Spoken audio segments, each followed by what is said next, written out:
에스라서 7장 27절 28절 제가 봉독해 드립니다. 우리 조상들의 하나님 여호와를 송축할지로다. 그가 왕의 마음에 예루살렘 여호와의 성전을 아름답게 할 뜻을 두시고 또 나로 왕과 그의 보좌관들 앞과 왕의 권세 있는 모든 방백의 앞에서 은혜를 얻게 하셨도다.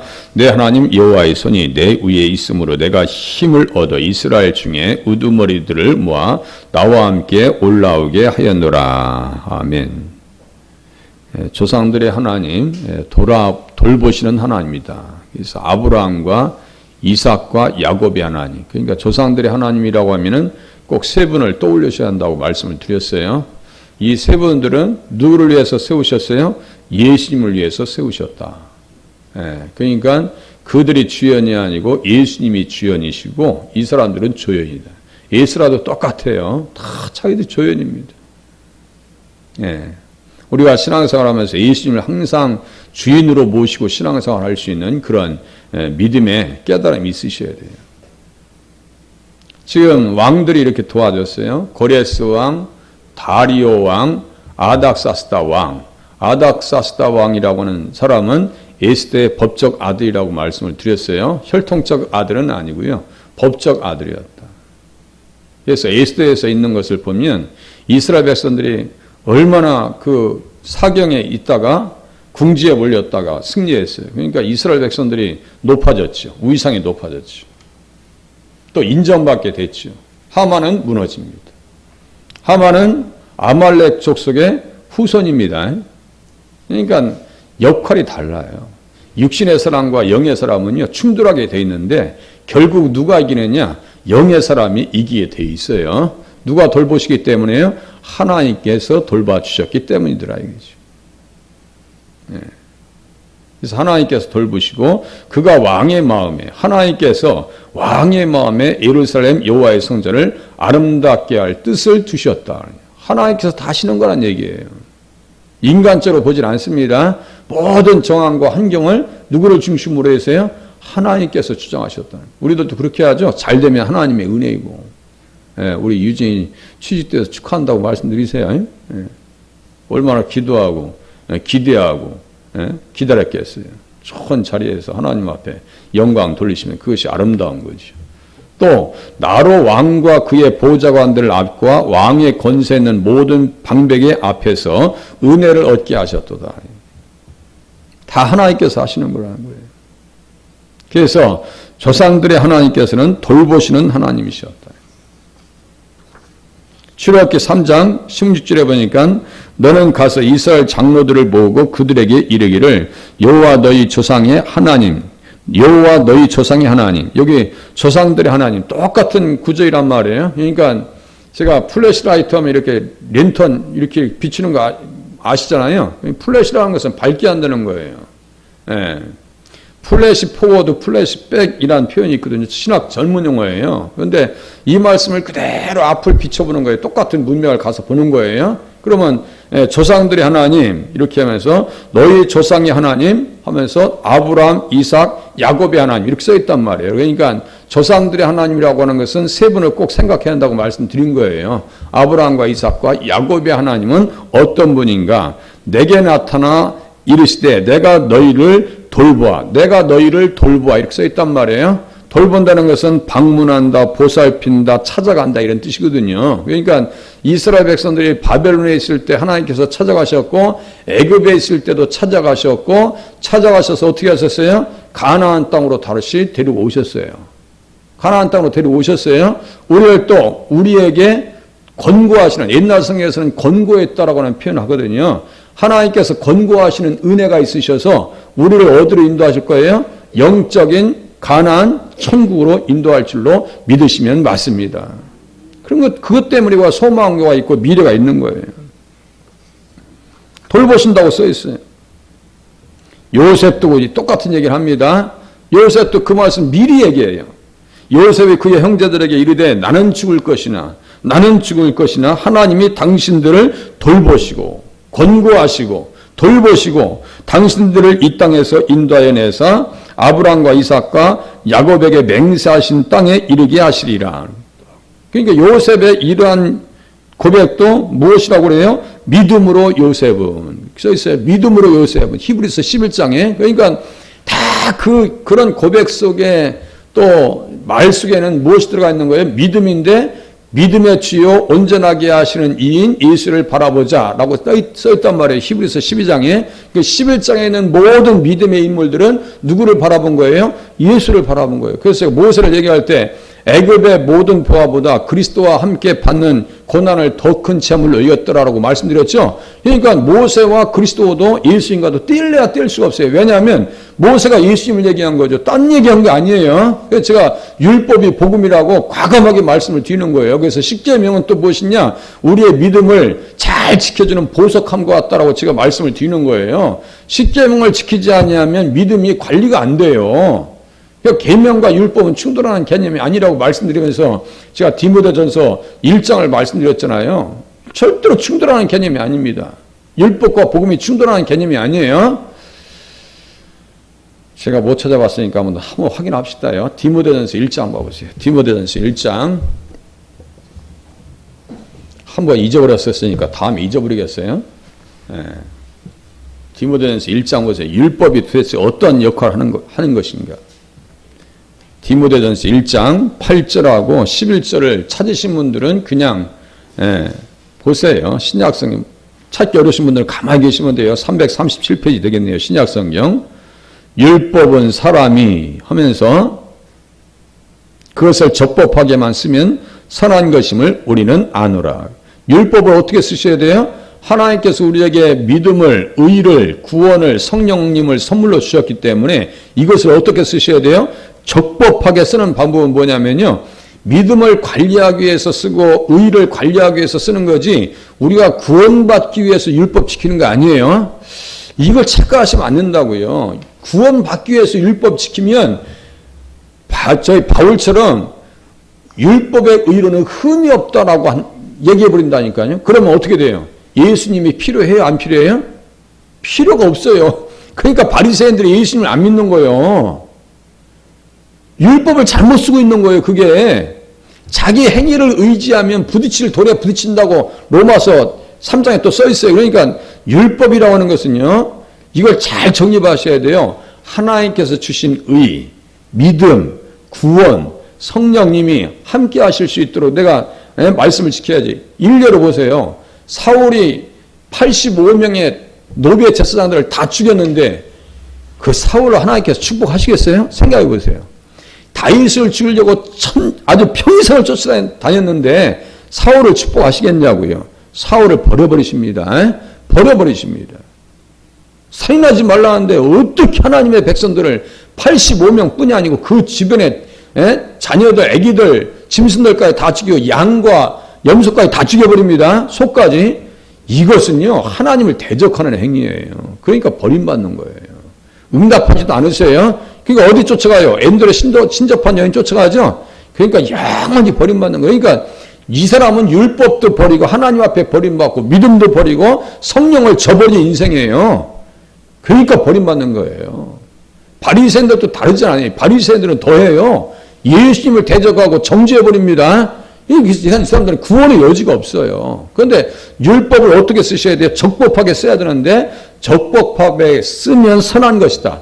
적법하게 적당한 방법으로 쓰면 선한 것이다. 무슨 말씀인지 아시겠죠? 그러면서 알 것은 구절 보세요. 알 것은 이것이니 율법은 옳은 사람을 위하여 세운 것이 아니요 오직 불법한 자와 복종하지 아니하는 자와 경건하지 아니한 자와 죄인과 거룩하지 아니한 자와 망령된 자와 아버지를 죽이는 자와 어머니를 죽이는 자와 살인한 자며 음행하는 자와 남색하는 자와 인신매매하는 자와 거짓말하는 자와 거짓 맹세하는 자와 기타 바른 교훈을 거스르는 자를 위함이니. 나가지 말라는 거예요. 율법의 범위에서 나가지 말라는 거예요. 이런 일을 하지 말라는 얘기예요. 그래서 이 교훈은 내게 맡기신 바 복되신 하나님의 영광의 복음을 따름이니라. 이게 중요한 거예요. 영광의 복음을 따름에 있어서 율법은 지켜야 되는 거예요? 안 지켜야 되는 거예요? 지켜야 되는 거예요. 이게 지켜야죠. 당연히 지켜야죠. 어떻게 어머니한테 부모님한테 함부로하고 여기 보니까 살인한다까지 얘기 써있네요. 남색하는 자는 뭐예요? 이거 동성애자들이에요. 이거 있을 수 없어요. 동성애 반대 집회 왔더니 어떤 교회는요, 동성애를 지지해 주겠다고 큰 깃발에다 무지개까지 걸고 있어요. 이게 정신이 있는 교회인가? 응? 향린교회. 속 터진다고요. 자, 아브라함과 이삭과 야곱의 하나님은 돌보시는데, 자, 돌보시는데 말씀을 지켜야 돌보죠. 그런데 말씀을 안 지켰지. 이스라엘 백성들은 가나안 땅에 초청함을 받았어요. 너희들 절대로 레위기 18장에 보니까 그 사람들처럼은 살면 안 돼. 그러면 만약에 그렇게 살면 너희들을 토해내 버릴 거야. 그게 율법이에요. 자, 레위기 18장, 아니 뭐 본짐에 또 보시자고요. 레위기 18장 봐보세요. 율법이 필요한가 안 필요한가 보세요. 레위기 18장. 예. 하나님께서 돌보시는데 말씀 안에 있어야 될 거 아니에요. 레위기 18장. 레위기 18장은요, 가나안 원주민들을 왜 쫓아내셨는가에 대한 이유를 적어놓으셨습니다. 가나안 원주민들이 왜 이렇게 타락했는지, 이렇게 타락했기 때문에 하나님께서 버리셨다라고 써있는 내용이에요. 예. 21절 보세요. 18장 21절. 너는 결단코 자녀를 몰렉에게 주어 불러 통과하게 하므로 네 하나님의 이름을 욕되게 하지 말라. 나는 여호와이니라. 자녀들을 불러 태웠어요, 안 태웠어요? 그것도 모르셔? 성경책 보면요, 하나님께서 도저히 품을 수 없는 상황까지 갑니다. 도저히 품을 수 없는 상황까지 가요. 바알의 제단에다가요, 아이들을 태워버려요. 므낫세 왕도 그렇고요, 아하스 왕도 그렇습니다. 그 자녀들이 어떤 씨인데요? 언약의 씨야. 갖다 태워버려요. 열왕기하 16장에 나옵니다. 이건 있을 수가 없는 거예요. 돌볼 수 있겠어요? 우리가 하나님의 말씀대로 살지 않는데 돌봐치게 스스로도요, 감당이 안 돼요. 에? 만약에 몰래 담배 피고 술 먹고 해보세요. 이게 만약에 목회자인데 이 감당이 안 됩니다. 에? 그럼 그만둬야 되는 거예요. 이건 있을 수가 없는 거예요. 그죠? 돌볼 수가 없어요. 또 보세요. 22절. 너는 여자와 동침함 같이 남자와 동침하지 말라. 이는 가증한 일이니라. 옛날 미동의 집이라고 성경에 자주 나오거든요. 남색하는 자들을 쫓아냈다라고 하는 표현이 나와요. 이게 다 어떤 사람들이에요? 동성애자들이에요. 동성애가 얼마나 무서우냐면요, 동성애를 하다가 변화 받으셔서 목회자가 되신 분이 있어요. 그분이 하시는 말씀을 제가 간증을 들었어요. 큰 건물에 들어가면요, 제가 가면요, 99.9% 제가 동성애자를 찾을 수 있습니다. 깜짝 놀랐어요. 그 말 듣고 깜짝 놀랐어요. 자기가 표현을 안 해도 99%를 제가 동성애자를 찾아낼 수 있습니다. 영적인 거예요. 영적인 거라고. 음란이 세련되면은 남녀 간의 음란을 넘어서 어디까지 가는지 아세요? 동성간까지 갑니다. 전혀 양심의 가책이 없어요. 전혀 양심의 가책이 없어요. 하나님께서 돌보시는 하나님이시에요. 그런데 이 선을 넘어버리면 돌볼 수가 없다고요. 그러니까 어떻게 돼요? 다윗도 칼이 내 집에서 떠나지 아니할 것이다 라는 것은 하나님의 돌봄에서 잠깐 나간 사이에 징기가 따라는 거죠. 징기가 따라는 겁니다. 그걸 선을 넘어버리면요, 이제 끝이에요. 그거는 평생을 회개하면서 지은 시들이, 다윗이 회개의 시가 한 6편, 7편 나와요. 뼈마디가 다 썩어 뭉그러집니다. 내 억장이 무너집니다. 이 표현이요, 그냥 구구절절 나와요. 그 고통에 대해서, 이 고통에 대해서 나온다고요. 시편 6장을 비롯해서 51장이 대표적인 회개의 시입니다. 또 보세요. 23절 한 걸음 더 나가요. 너는 짐승과 교합하여 자기를 더럽히지 말며 여자는 짐승 앞에 서서 그것과 교접하지 말라. 이는 문란한 일이니라. 수관을요, 인터넷에 검색하면요, 바로 나옵니다. 수관. 이게 수관이에요.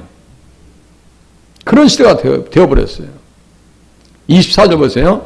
너희는 이 모든 일로 스스로 더럽히지 말라. 내가 너희 앞에서 쫓아내는 족속들이 이 모든 일로 말미암아 더러워졌고 그 땅도 더러워졌으므로 내가 그 악으로 말미암아 벌하고 그 땅도 스스로 그 주민을 토하여 내느니라. 제가 무슨 말씀드렸어요? 천지인. 이게 다 링크되어 있다고요. 우리가 핸드폰 하다 보면은 이제 핸드폰 거의 다 가지고 계시거든요. 뭐 하나 들으면 다 링크되어 있어요. 제가 유튜브를 이렇게 보면은 군사와 관계된 유튜브를 보잖아요. 시청을 하잖아요. 그러면 군사와 관계된 유튜버들이 옆에 쫙 몰려 있어요. 그게 뭐냐면 AI입니다. AI. 인공지능이 다 갖다 몰아줍니다. 요새 책부신가 뭐가 있어가지고요. 이 세계적인 기업의 총수들이 인공지능 잠깐 좀 멈춰서 합시다. 이게 너무 빨라가지고 이 아이들이 어떤 일을 할지 모르겠습니다라고 경고를 하고 있어요, 지금. 예? 그것을 뭐라고 하면 인공지능이 사람보다 앞서서 나갈 수 있는 사람의 능력을, 통제를 넘어서 갈 수 있는 그 시점을 뭐라고 하냐면요. 특이점이라고 합니다. 특이점. 그 이상 넘어가잖아요. 그러면 인공지능이 사람을 지배할 가능성이 없잖아요. 지금 그게 터미네이터 4인가 그래요. 그게 스카이넷, 그것이 인공지능. 그게 컴퓨터예요. 스카이넷. 저 자꾸 그 영화를 보면, 야, 이게 만만치 않구나, 이게. 만만치 않구나, 이게. 세상이. 그래서 유튜브를 하나 신청하면 주변에 있는 게 다 몰려온다니까. 우리 집사람이 뜨개질 같은 거 좋아하면 옆에 다 몰려있어요. 한번 시청하고 나가면. 이런 거예요. 다 링크되어 있어요. 링크됐다는 말씀을 제가 설명드리는 거예요. 다시요. 하나님과 사람과 그리고 땅과 연결되어 있다고요. 천지인이 연결되어 있습니다. 스스로 그 주민을 토하여 내느니라. 어느 정도 토해내요? 레위기 26장과 신명기 28장은 너희가 만일에 그 가나안 원주민들처럼 살고 법을 잃어버리면, 하나님의 말씀을 잃어버리면, 다시 복음과 관계없이 살아버리면 하늘이 노처럼 되고 땅이 소금처럼 되고, 그런 말씀 보셨죠? 그렇게 된다는 얘기예요. 잘 살아야지 그 땅이 너희를 토해낸다고 했어요. 또 어떻게 끌고 와요? 이방 사람들이 와서 끌고 간다고요. 그럼에도 불구하고 하나님께서 그들을 다시 가나안 땅으로 인도하시는 이유는 뭐예요? 이스라엘에게서 누가 오셔야 돼요? 예수님이 성탄하셔야 되겠기 때문입니다. 어디예요? 베들레헴에. 누구의 고향이에요? 다윗의 고향이에요. 그겁니다. 다른 게 아니에요. 이스라엘은 사명이에요. 교회도 사명이 있어요. 어떤 사명이 있어요? 우리는 예수를 증거해야 될 사명이 있습니다. 이 사명을 놓쳐버리고 잃어버리면요, 교회는 무용지물이 되어버려요. 교회는요, 선택과 집중에 있어서 다른 게 있는 것이 아니에요. 예수님에게 집중하지 아니하면 무너집니다. 우리 삶도 똑같아요. 항상 예수님이 중심이 계셔야 우리의 삶이 복된 역사를 경험할 수가 있습니다. 무너져도 이렇게 세우신다니까요. 무너져도 살리신다니까요. 제가 그 얘기 하려고 하는데 지금 옆으로 잠깐 나온 거예요. 복음과 율법은 충돌하는 개념이 아닌데 이 율법과 충돌해 버리니까 어떻게 돼요? 도저히 이스라엘 백성들이 가나안 땅에 살 수가 없어요. 자, 26절. 그러므로 너희 곧 너희의 동족이나 혹은 너희 중에 거류하는 거류민이나 내 규례와 내 법도를 지키고 이러한 가증한 일에 하나라도 행하지 말라. 너희 전에 있던 그 땅 주민이 이 모든 가증한 일을 행하였고 그 땅도 더러워졌느니라. 너희도 더럽히면 그 땅에 너희가 있기 전 주민을 토함같이 너희를 토할까 하노라. 술 많이 드시는 분들이 오바이트 하죠? 하여간 여기 교회 주변에 보면 그냥 아주 자주 와. 가끔 와요. 가끔 와. 토해놓고. 이 가증한 모든 일을 행하는 자는 그 백성 중에서 끊어지리라. 그래서 우리는요, 하나님 늘 나를 붙들어 주세요 라고 하는 기도 속에서는 어떠한 신앙의 고백에 들어가 있냐면요, 하나님 내가 말씀을 지키게 해 주시옵소서 라고 하는 신앙 고백이 담겨져 있는 거예요. 하나님 나를 붙들어 주세요. 스스로 더럽히지 말라고요. 자, 여기 보면요, 자 보세요. 규례와 법도가 있죠. 규례와 법도가 있어요. 이 규례와 법도는요, 예수님을 잘 섬기는 하나의 방법입니다. 그 한 기절 보고 끝내겠습니다. 이제 에스겔서 37장 보세요. 에스겔서 37장. 얼마나 성경이 정밀한지 몰라요. 그것을 잘 모르니까 이제 헷갈릴 뿐이죠. 예. 얼마나 정밀한지 몰라요, 성경이. 규례 옆에 예수님이 등장하거든요. 에스겔서 27장, 죄송합니다. 37장이에요. 37장. 37장.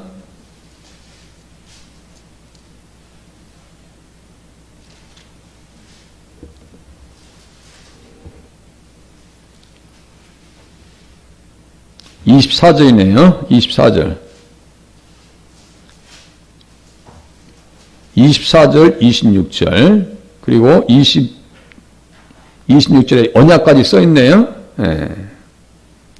내 종 다윗이 그들의 왕이 되리니, 24절, 37장 24절, 내 종 다윗이 그들의 왕이 되리니 그들 모두에게 한 목자가 있을 것이요 그들이 내 규례를 준수하고 내 율례를 지켜 행하며. 일단 보세요. 여기 보니까 내 종 다윗이 한 목자, 왕, 이게 누구 얘기한다고 말씀드렸어요? 누구 얘기하는 것 같아요? 이거 예수님 얘기하는 겁니다. 아이, 다윗이 죽어서 지금 썩어 뭉들어져가지고 가루밖에 없는데 무슨 다윗을 얘기해요? 환상했나요? 아니에요. 예수님을 다윗의 이름으로 소개하는 겁니다. 그래서 제가 다윗은 무슨 칭호라 했어요? 메시아 칭호다라고 말씀드린 거예요. 그 다윗이 복음이에요. 예수님을 얘기하기 때문에 우리는 다윗을 예수님을 왕으로 모시고 있냐고요. 목자로 모시고 있는지 한번 생각해 보세요. 그렇게 하고 율례와 규례 이렇게 써 있죠. 율례와 규례. 그러니까 복음과 율법은 충돌하는 개념이 아니에요. 25절. 내가 내 종 야곱에게 준 땅, 곧 그의 조상들이 거주하던 땅. 조상 또 나오네요. 조상들이 거주하던 땅에 그들이 거주하되 그들과 그들의 자자손손이 영원히 거기에서 거주할 것이요 내 종 다윗이 영원히 그들의 왕이 되리라. 천국 살아났다는 얘기예요. 천국 간다는 얘기예요. 또 천국과 연결됩니다. 우리들이 그렇게 이 말씀이 해당사항이 있는 거예요. 내가 그들과 화평의 언약을 세워서 영원한 언약이 되게 하고 또 그들을 견고하고 번성하게 하며 내 성소를 그 가운데 세워서 영원히 이르게 하리니 내 처소가 그들 가운데 있을 것이며 나는 그들의 하나님이 되고 그들은 내 백성이 되리라. 뭐예요? 천국 생활이에요. 똑같이 지금 가나안 땅에 들어간다는 얘기예요. 그 근본적으로 어디 간다는 얘기예요? 천국 간다는 얘기예요.